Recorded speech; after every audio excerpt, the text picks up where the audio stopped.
Bom, o livro de Apocalipse, você sabe que é o apogeu supremo da revelação e trata a manifestação do nosso Senhor Jesus vindo em glória e o final de todas as coisas. Nos capítulos 21 e 22 merece muito a nossa atenção. Não é uma exposição de Apocalipse, mas eu falo um pouco aí, porque... Obrigado, irmão Eugênio. Obrigado. Não, suficiente. Obrigado. Não é para beber água e matar sede, não, só para lubrificar a garganta. Então a gente lembra que o livro de Apocalipse, nos capítulos 21 e 22, como disse, não é uma expulsão que vamos fazer, mas estamos fazendo referência à ênfase e o assunto da eternidade, do céu, e as pessoas que vão, as pessoas que estão ou que não irão, conforme aqui já lemos, quem vai e quem não vai para o céu. Às vezes é um tanto difícil entender, porque há momentos que fala do céu, e esse céu desce à terra, é Nova Jerusalém, e de repente fala desse cenário glorioso de ruas de ouros, rio d'água viva, brilhante como um cristal, está diante do trono de Deus e do Cordeiro. E de repente fala também de uma árvore que produz 12 frutos, que esse fruto é para a cura das nações. Então aí já subentende as pessoas, então alguém vai adoecer, vai precisar ser curado. Não vamos cogitar essa parte, mas eu quero apenas dizer que o livro de Apocalipse, ele tem uma ordem cronológica até certo ponto. Chega um momento em que não está seguindo a cronologia dos acontecimentos, mas faz questão de mencionar, mesmo que como um apêndice adicional. É como você escrever uma tese ou um livro, e então tem alguma coisa que você quer comentar no final acerca do que já disse, é um apêndice adicional. Às vezes nas minhas apostilas eu ainda coloco, é tão pequenino, eu coloco um apêndice adicional em alguns lugares, mas aqui em Apocalipse você vê isso, as nações, a cura das nações, pessoas que precisam de cura, mas também o sentido espiritual deve ser levado em consideração. E aí você vai ver quem está no céu, quem não está e nem vai, ou quem não está e vai. O certo é que o céu hoje é povoado. O céu é povoado, Rodrigo. O céu é povoado. Jesus, na oração do Pai Nosso, ensinou como deveria se orar, e disse uma da frase lá, seja feita a tua vontade, assim na terra como no céu. No céu a vontade de Deus é cumprida, então tem alguém lá que está cumprindo a vontade de Deus. A princípio, os anjos obedecem a Deus, basta ele olhar e os anjos já ficam atentos para a face de Deus. Jesus falou sobre isso, disse que não desprezeis qualquer desses pequeninos que creem em mim, porque os seus anjos veem incessantemente a face do vosso Pai Celeste. Então Deus demonstra em seu semblante satisfazer-se, aprovar ou não alguma coisa que está acontecendo aqui na terra. E tem anjos encarregados disso, e falou das crianças, que tem anjos a serviço das crianças. E você percebe porque você mesmo, quando criança, passou situações que você não tem explicação hoje como foi que você escapou, né? Como você escapou. Mas a Bíblia diz que os anjos de Deus são colocados a serviço, então, também das crianças, né? Tem criança que pega até uma cobra e bota na boca. Na minha família já teve isso, pegar uma cobra e botar na boca, né? Mas não morreu não, o camarada está vivo hoje lá em Brasília, graças a Deus.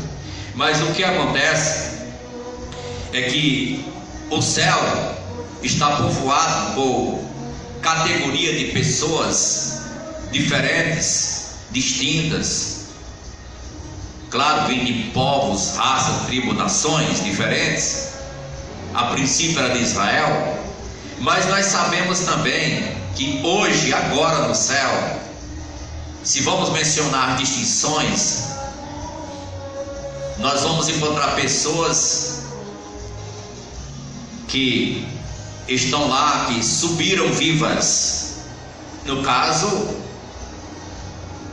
Enoque e Elias subiram para Deus, foram para Deus vivas. E olhe que depois Elias aparece na transfiguração de Jesus, lá no monte. Elias aparece.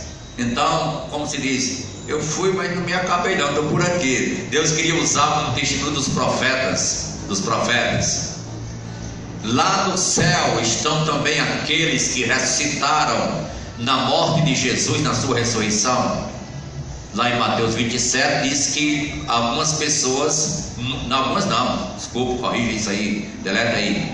Muitos dos que dormiam ressuscitaram e entraram na cidade santa e apareceram a muitos. Essas pessoas não ficaram morando aqui, foram para a eternidade, estão com Deus. Tem essas pessoas no céu. No céu também tem as crianças que estão debaixo da graça de Deus. No céu tem aqueles que já partiram antes de nós, que fazem parte da igreja, Foi citado aí alguns nomes hoje à noite. No céu está também aqueles que adentraram do Velho Testamento, que não foi ressuscitado ainda, nem é parte da igreja, mas que é parte do Velho Testamento. O último deles é João Batista. Moisés está lá, Abraão está lá. Lembra que na história do rico Lázaro é visto Abraão e Lázaro no seu seio, em um lugar de consolação. O céu também é um lugar para onde você crente, nós crentes iremos, com nossos corpos glorificados no arrebatamento. Aí uma situação distinta, diferente. Veja as diferenças no céu, não é tudo a mesma coisa. E depois ainda Deus vai fazer um movimento lá, porque vai ter a primeira ressurreição, a conclusão dela, e aí todos irão ressuscitar. E vai ter também a ressurreição para aqueles que não irão para o céu, os que não são salvos, os que já partiram, mesmo que no inferno que estejam. Mas eles vão sair do inferno, vão receber seus corpos, haverá ressurreição e terá o julgamento, porque para o julgamento vai ser em pessoa física, não é espírito apenas, mas é a pessoa física. O crente vai ser julgado como pessoa física no tribunal de Cristo. O descrente, o não salvo vai ser julgado no grande trono branco, como uma pessoa real que existiu aqui na terra, cujas atas e escritos e livros estão relatando toda a sua trajetória da vida. E será aberto o livro, o grande livro, o livro da vida. E quem não está nele, a situação é difícil. Foi lido aqui hoje à noite, foi lido aqui o verso 8 do capítulo 21. Quanto porém aos covardes, aos incrédulos, aos abomináveis, aos assassinos, aos impuros, aos feiticeiros, aos idólatras e a todos os mentirosos, a parte que lhes cabe será do lago que arde com fogo e enxofre, a saber, a segunda morte. Já não basta uma, não é? Essa segunda morte não depende de casa funerária. Essa segunda morte não dá lucro a qualquer proprietário de funerária deste mundo, porque aqui está a separação eterna de Deus. e experimentará desta segunda morte aqueles que não participaram e que não participarão da primeira ressurreição. No capítulo de número 21, o verso 27, ficará fora da cidade santa, não penetrará nela coisa alguma contaminada, contaminação não entrará, nem o que pratica abominação e mentira. Quando falamos abominação, você procura na Bíblia onde essa palavra aparece reiteradas vezes, e uma delas está em Deuteronômio 7. Você lembra? Não coloque em tua casa abominação, falando de imagem de escultura, deuses falsos, outros nomes de Deus, outras entidades quaisquer. Nosso Deus é único, é soberano, é santo, devemos adorar unicamente a Ele. Jesus disse a Satanás na cara dele: vai-te, Satanás, está escrito, ao Senhor teu Deus adorarás e só a Ele darás culto. A gente pensa no Satanás saindo como um cachorrinho com a cauda entre as pernas, não é? Porque Jesus tem autoridade, como vimos domingo passado, ele disse: todo o poder me foi dado no céu e na terra. Quem pratica abominação não vai entrar na cidade celestial, mas somente os inscritos no livro da vida do Cordeiro. Inscrições abertas para o céu, inscrições abertas para o céu. O pecador que se arrepende chora os seus pecados. Isso faz algum sentido, essa frase? O pecador que chora os seus pecados. É que estamos num tempo, irmãos, que as igrejas querem apenas aderir adeptos, não importa de onde vêm e a condição que entrem e permanecem nelas, contudo que dê algum benefício, algum lucro para a igreja. Não é este o Evangelho de Jesus. O Evangelho de Jesus começou com a pregação serene, dura e objetiva e direta: arrependei-vos, porque está próximo o reino dos céus. João disse: quem vos induziu a fugir da ira vindoura? Vão produzir frutos dignos de arrependimento. Mas estamos num tempo em que aderir ao Evangelho, ao cristianismo, muitas vezes alguém vai para frente atendendo um apelo, mascando um chiclete. Gostei, tá legal aqui, dá para mim, gostei.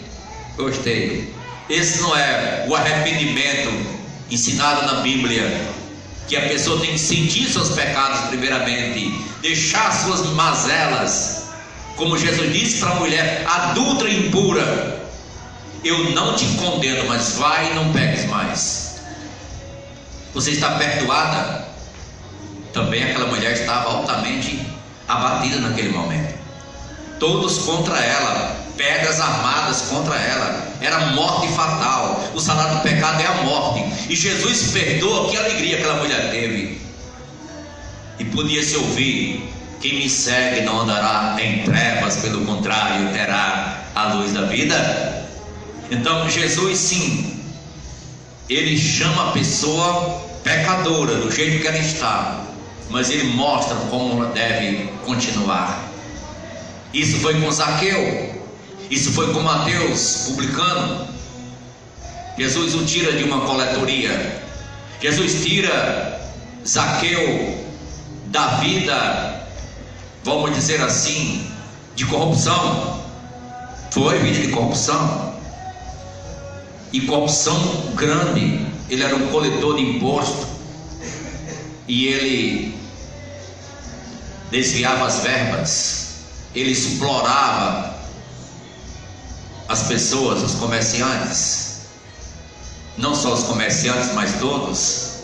Ele podia contratar pessoas e pagar o que ele quisesse para ter seus lucros e rico cada vez mais, mas ele agora está pronto a devolver aos cofres públicos as pessoas, né? 4 vezes mais. Viu como o Brasil ficaria rico, né? Se isso acontecesse. Vamos orar para que as pessoas conheçam o Evangelho, se arrependam dos pecados. Mas estamos num tempo que as pessoas que são amantes dessa prática são aplaudidos e são votados para o próximo mandato, são colocados no poder novamente e aplaudidos pelas igrejas. Olhe no Facebook, olhe no YouTube, nos vídeos você vê pessoas corruptas sendo aplaudidas dentro das igrejas como sendo alguém de Deus, alguém maravilhoso. Está provado que não é. Precisamos pedir misericórdia a Deus para o nosso país. Precisamos pedir misericórdia a Deus para nossas próprias vidas, e que possamos ver as pessoas arrependidas do pecado, se chegando com fé confiante e contrita a Deus. A oportunidade de falar do céu é lembrar essas coisas. No céu só vai entrar as coisas certas, porque lá está Deus. Pensa um pouco, se fala sobre o céu, você vai ver Deus no céu? Bem, deve-se pensar sobre isso, não é? Tem um hino que a gente canta, né? É o 96, por aí assim, que nem Adão chegou a ver antes de pecar. Mas tem um versículo na Bíblia que diz que o Deus invisível, a quem homem algum jamais viu, nem é capaz de vê-lo. Em 1 Timóteo capítulo 6. Mas tem um versículo na Bíblia que diz também no Sermão do Monte: bem-aventurados os limpos de coração, porque eles verão a Deus. E Jesus é a expressa revelação de Deus. Apenas Ele é a perfeita revelação do Pai, e Ele representa tudo sobre o Pai.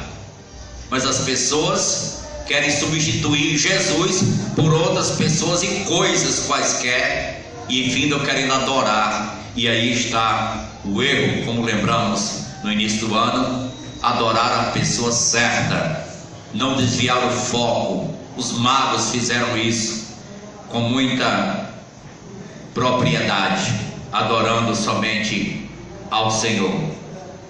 Nós vimos, quando tratamos dessa premissa aí, das atividades que envolvem as pessoas do céu, falando de adoração, e a gente leu no capítulo 4 de Apocalipse, com pensamento de adoração, mas eu quero ler agora, nesse capítulo 4, com pensamento de atividade no céu. Atividade no céu. A gente estava tratando dos magos que adoraram a Jesus e mostrando exemplos de adoração a Jesus, que aqui realmente está e é um dos envolvimentos das pessoas no céu, no capítulo 4, verso de número 8. E os 4 seres viventes, tendo cada um deles respectivamente 6 asas. Lembra de Isaías, né? Cenário praticamente semelhante. Estão cheios de olhos ao redor e por dentro. Não tem descanso nem de dia nem de noite, proclamando. O que eles proclamam? Santo, Santo, Santo. Nesse pormenor, a gente pode perguntar: por que o crente deve ser santo?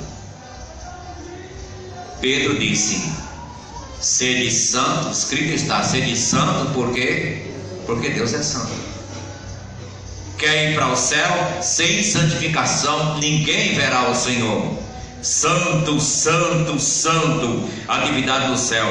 É o Senhor Deus Todo-Poderoso, aquele que era, e que é, e que há de vir. Atividade do céu.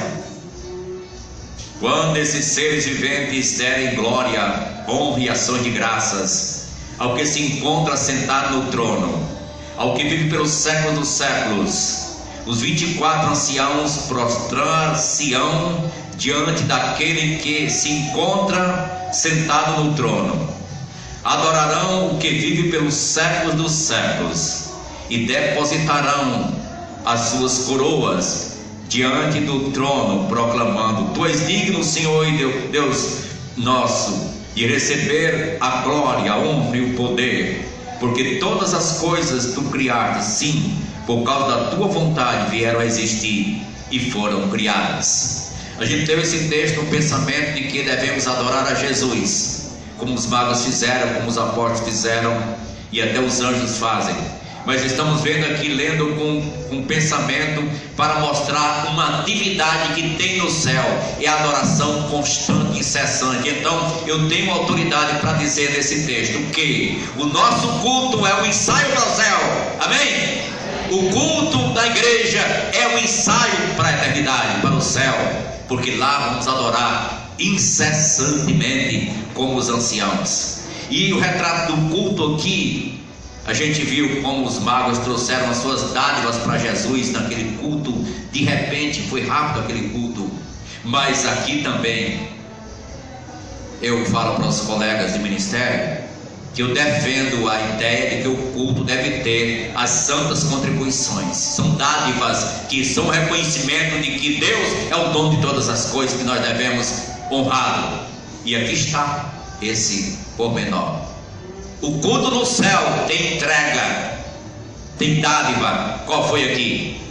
Os anciãos se prostraram, chegaram diante de Jesus e depositaram as suas coroas, o melhor que eles tinham. Entregaram as suas coroas. Então aqui está um exemplo do culto no céu. Mas no capítulo 5, nós podemos ver também, capítulo 5, a partir do verso 9. 5:9. E entoavam um novo cântico. No céu tem música. Ninguém desentoado, irmãos. Ninguém errando, ninguém desentoado no céu. Todos lá terão a música certa, a voz certa, o louvor certo. Mas para isso se ensaia aqui, não é verdade? Mesmo errando, se ensaia aqui.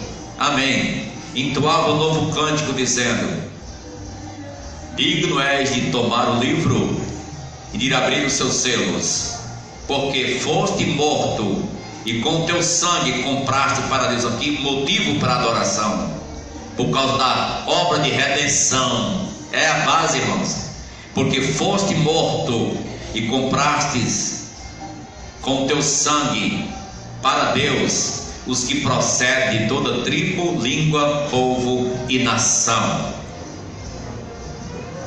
Você vai ver, antes de prosseguir para o 10, mas você vai ver que na sequência dos capítulos que está começando a grande tribulação, aparecerá depois, lá no final, antes de terminar a tribulação, grande multidão, inumerável multidão. E a pergunta: esses que estão de branco, quem são e de onde vieram? São os que lavaram as suas vestiduras no sangue do Cordeiro. Eles vêm da grande tribulação. Eles deram a vida por Jesus lá na terra. Eles estão agora lembrando isso. De toda língua, povo, tribo e nação virão pessoas. O Brasil está se preparando para ir uma equipe de pastores para a África em 2020, para uma campanha evangelística entre os africanos, para uma semana intensa de treinamento de obreiros. Passar 7, 8 dias na África treinando um africano é muito mais proveitoso do que você passar 10 anos lá tentando fazer alguma coisa. Eles são pessoas que convivem com a realidade. Eles podem adentrar e ganhar milhares para Jesus quando se converte em um e é treinado pela graça de Deus. Orem por esse projeto brasileiro de fazer uma campanha evangelística e de treinamento de obreiros por uma semana. Uma equipe de pastores está preparando para assim o fazer.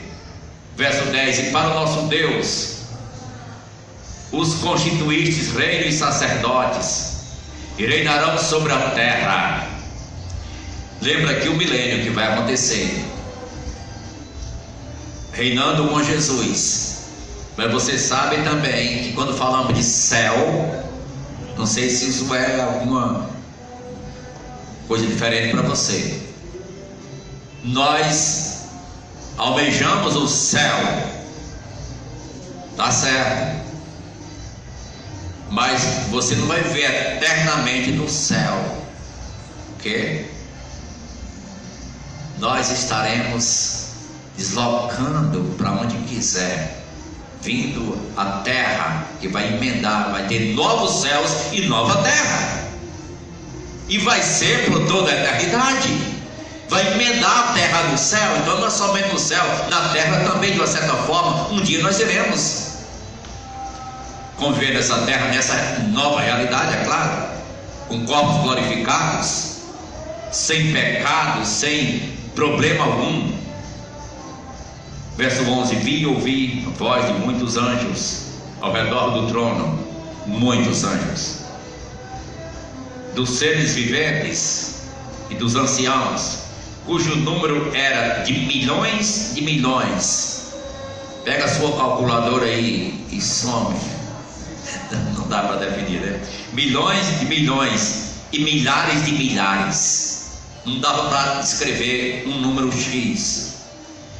Milhões de milhões e milhares de milhares, proclamando em grande voz: digno é o Cordeiro que foi morto. Olha o motivo novamente do louvor no céu, da adoração. Irmãos, deve ser a mesma razão, o mesmo motivo do nosso louvor aqui na terra. Seja bendito o Cordeiro que na cruz por nós padeceu. É a obra de Cristo, proclamando: digno é o Cordeiro que foi morto de receber o poder, a riqueza, a sabedoria e força, a honra, a glória e o louvor. Tem seitas que não adoram a Jesus e se dizem cristãs. Não é cristão, não é irmão, não adora Jesus porque não crê que Ele é Deus. Esse Jesus aqui que foi morto recebe honra, glória, louvor, adoração. Os próprios anciãos se prostram e entregam as suas coroas. Um dia todo joelho irá se dobrar diante de Deus, do Senhor Jesus, e confessar que Ele é o Senhor. Verso 13: então ouvi que toda criatura que há no céu e sobre a terra, debaixo da terra e sobre o mar, e tudo que neles há, estava dizendo: aquele que está sentado no trono e ao Cordeiro seja o que? O louvor e a honra e a glória, o domínio pelos séculos dos séculos. E os quatro seres viventes responderam: